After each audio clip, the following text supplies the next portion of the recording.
Today I'm going to be ranking all of the DLC creatures in Scorched Earth. These are only going to be the tameable ones, obviously, because I couldn't really exactly rank creatures that you couldn't tame.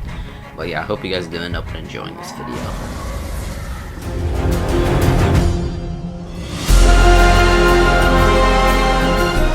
So just a side note before I actually start this video, I am a PvE player, and so my rankings might be a bit different from a PvP standard person, so just keep that in mind if you are a PvP player. So number 9, or last place, is the Lymantria, or the giant moth. The reason it's in last place is it's not that great of a flyer. It has pretty low stamina and not that very good weight. It's just not really a good flyer. It's probably one of the worst flyers in the entire game, and there's a lot better. It'd be better just to go land than use that. Number 8 on the list is going to be the Vulture. So of course it's one of the shoulder pets in the game. The reason it's better above the Lymantria is because I don't like the Lymantria, and that's about it.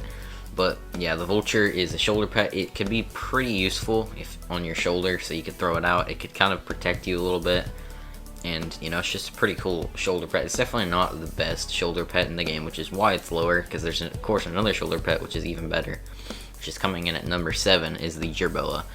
So the Jerboa is better than both of those because of its main ability, which is to build a sense storms incoming. So it will warn you when it's about to rain, or there's a thunderstorm or sandstorm or heat wave or etc. All those storms, it will warn you before it comes out. And it's probably one of the cutest creatures in the game as well to have on your shoulder, which is an also pretty cool benefit as well. They die extremely easy, but it's definitely worth getting a Jerboa and having one. So coming in at number 6 is going to be the Phoenix.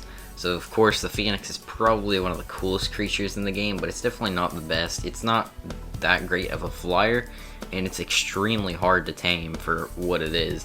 I mean, its damage does do a decent amount, but of course, like I said, I'm a PvE player, and I can't really find the Phoenix that useful for anything. And its main ability, smelting and stuff like that, by the time you'd get this thing, you probably already have an industrial forge, I would imagine, so it's not that great. Coming in at number 5 is the Moraltops. It's a really good starter mount on Scorched Earth. It can hold water in the back of it, which is extremely useful because, of course, the desert, it's kind of hard to find water. And this thing is a really good travel mount. Like I said, you can move pretty fast, and it can outrun a lot of creatures on the map, which is extremely useful for the start.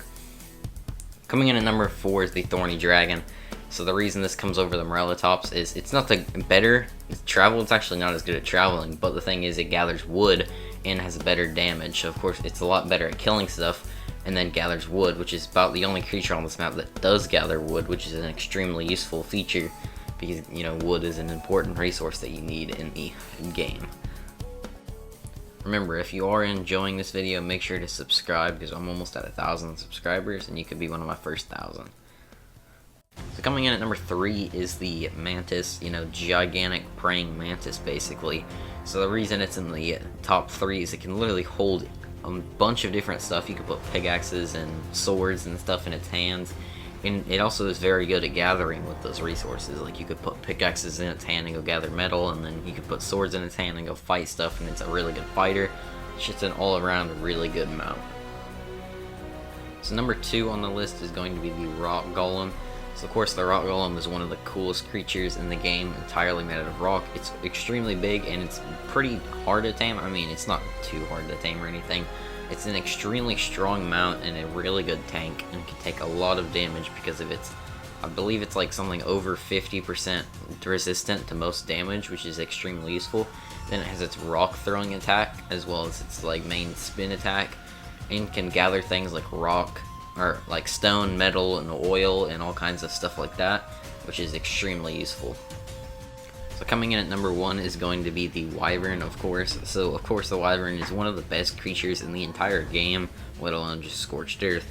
So there's basically, you know, they're gigantic dragons, which is pretty cool, and there's 3 different types: the fire, the lightning, and the poison. I'm pretty sure, as you all know. There's another type, but it's not on Scorched Earth. These types are extremely powerful. They're great at just fighting and then killing stuff and fighting different creatures and stuff like that. They have great weight. They're good for traveling across the map because, of course, they're flyers with a lot of stamina and can make it across the map pretty quickly. And then, of course, they could also gather some resources like thatch and cactus sap with their wing flap ability, which is also pretty useful as well. So that's why the Wyvern is at number 1, and yeah, I hope you guys did enjoy this video. If you guys did, make sure to leave a like and also subscribe, like I said. Thanks for watching, and bye.